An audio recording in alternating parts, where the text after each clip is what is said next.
What's up, everybody? It's your boy Septic Spark, Jack Attack, Shark Max, Backpack, DJ Breadsticks, SummerSlam, Super Slam, Royal Rumble, WrestleMania. I'm coming at you with another video today, another very schlocky video, but I said that today's video is going to be about Spider-Man, and by golly, it's going to be about Spider-Man, but not the Spider-Man movies, Spider-Man PS4, which I've actually never talked about on this channel before, so let's get into that.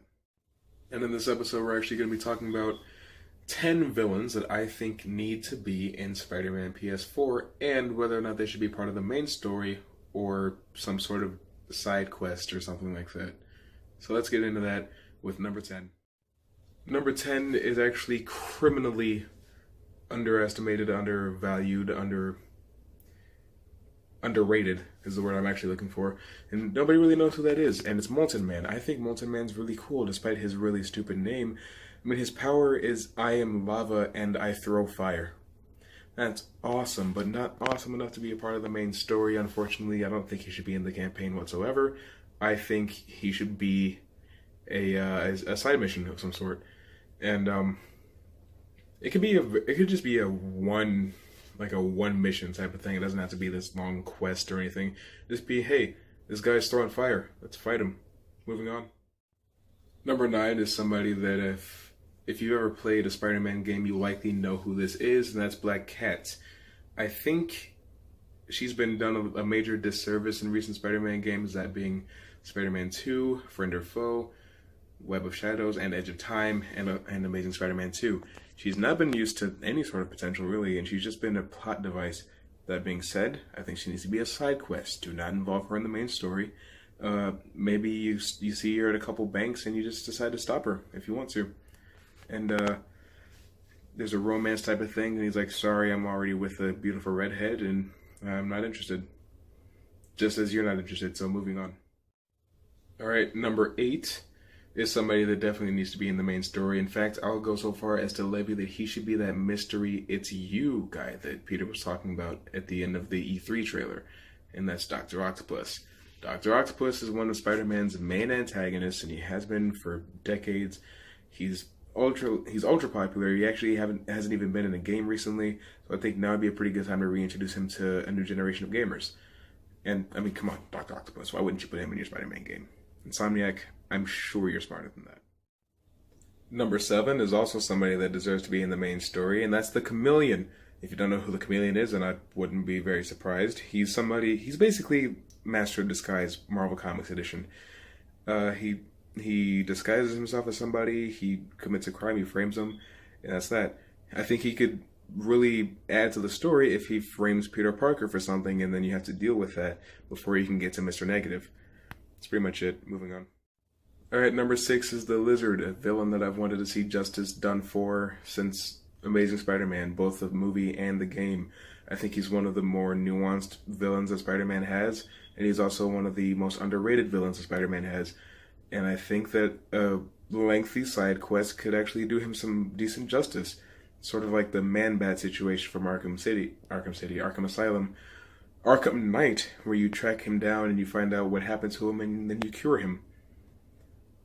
That being said, he could also be a part of the main story. I feel like it'd be interesting if Mr. Negative just kind of like unleashed him on the city and you had to go stop him.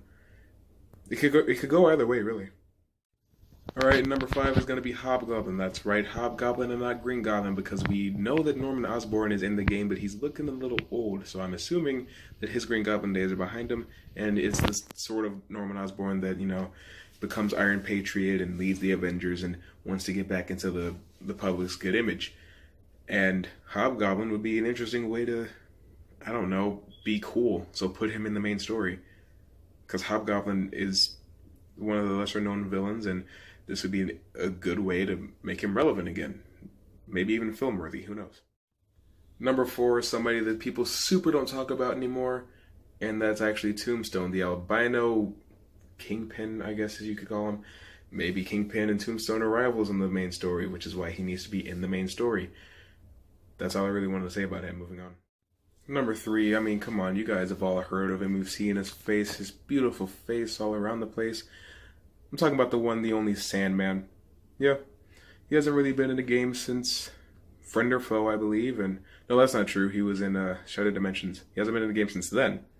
And I just think that, I don't know, put him in the main story, give him a really minor part. He'll serve a decent purpose, and then you can just move on and continue playing the rest of the story.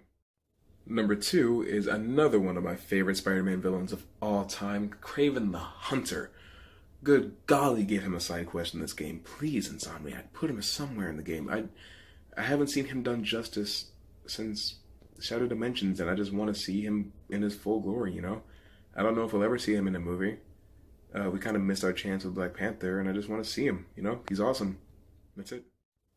Now, before I get to my number 1, I just want to throw out a couple honorable mentions, alright? I want to give props to Beetle, to Morbius, to Hammerhead, to Jackal, to Vermin, to Jack-o'-lantern, and to Demo Goblin. They're all worthy candidates. I just don't think they're... You know what? Let's give some props to Silver Sable, too. Because why not? But they fall short of the glory of my number 1, who is not who you guys think. I guarantee it. It's actually Mysterio. Mysterio definitely needs to be a part of this plot. He needs to be one of the higher-up villains. Just like he was in Friend or Foe, Shattered Dimensions, make him very important. He's my second candidate for who that mystery character is at the end of the E3 trailer. I want him bad.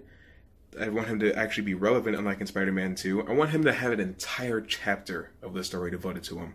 I want to see the PS4's capabilities with this character. I want you to make my console burst into flames, Insomniac. Give me the most impressive showing of Mysterio I've ever seen, especially since he's going to be the villain in Spider-Man Far From Home. To miss this opportunity would be a massive mistake on your part. And I think you're smarter than that. You've been making this game for years now. And that's about it. I would just like to thank you guys so much for watching, liking, commenting, subscribing, and sharing it around. Subscribing, of course, only if you're new here, and sharing it around if you want other people to be talking about this.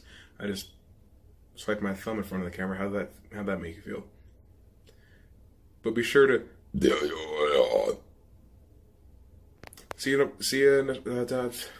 I'll see you tomorrow. Don't squelch, drop it.